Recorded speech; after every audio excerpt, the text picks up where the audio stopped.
ఆయన కలలు కంటాడే కానీ మన కోసమే. పనికి పోతాడు కానీ అది మన భవిష్యత్తు కోసమే.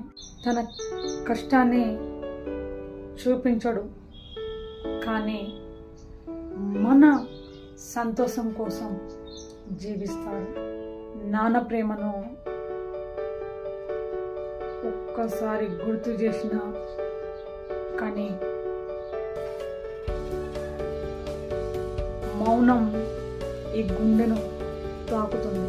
ఈ ఫాదర్స్ డే రోజైన మన యొక్క తండ్రులకు మనం